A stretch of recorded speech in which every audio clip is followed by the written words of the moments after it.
Eric, do you believe in games that can be a turning point to your season, or the importance of bouncing back after what happened last week? Yeah, definitely. I believe in more consistency. You know what I mean? Obviously, you got to show consistency throughout the season. I mean, things are going to happen. It obviously is how you respond to those things, though, as well. What different is preparing for a team with a quarterback that can do what Kyler Murray can do? Yeah, you have to prepare for things that you can't really prepare for, essentially. So you got to, adjust on the fly, know that things are going to happen that you can't really control, and you just get back to work, control the things you can. Attack him a little bit differently in certain areas, but, just be aware of what kind of threat he poses. Eric, you talk about consistency. You guys started off really great last game, and then is that what you're talking about? Kind of keep that, bottle it, and put through the whole thing. What do you think you guys kind of drifted off on at times last week? Yeah, definitely. We did some good things, obviously, but it's about doing those things all the time, and not having those little lapses, and that's what we get hurt. So we gotta be consistent. We gotta come to every drive, knowing what we gotta do, and we gotta go ahead and handle that. I know you guys obviously want Anthony back, but what is it like playing with Nick, and just what were your thoughts on his first game with you guys? Nick's a smart veteran. Obviously he plays the game with a lot of passion and love. So it's fun to play with him. You know what I mean? He brings a whole different aspect to the game, obviously, but he's a good player. Patrick Peterson is heading to face his former team. What was it like playing your first game with him? It was cool, man. They didn't really throw his ball his way much, I don't think. But just being in practice with him, and just being in the locker room with him throughout the course of this year, has been pretty cool. Be pretty interesting to go back, where he kind of like laid his foundation, I guess you could say. Obviously, the familiarity with him goes both ways.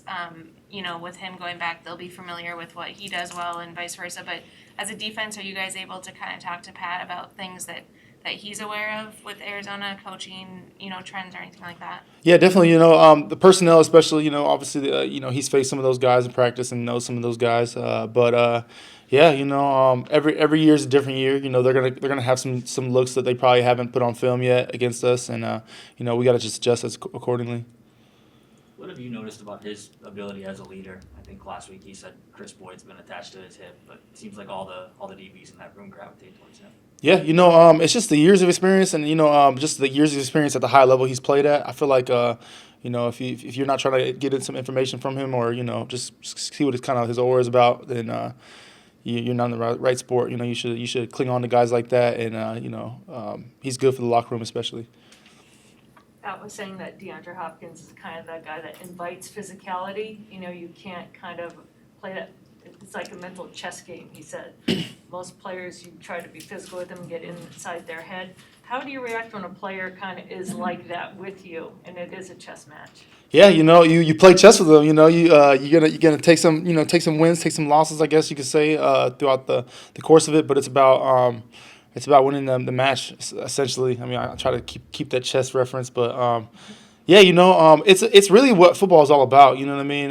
You want to play against the best. You want to be the best. So that's what it takes. And sometimes you got to go against the best guys. So if you're a football player in the NFL, you want that challenge. You want that. You want to rise to that occasion. So bring it on in my eyes. As well as probably a lot of people who I play with as well.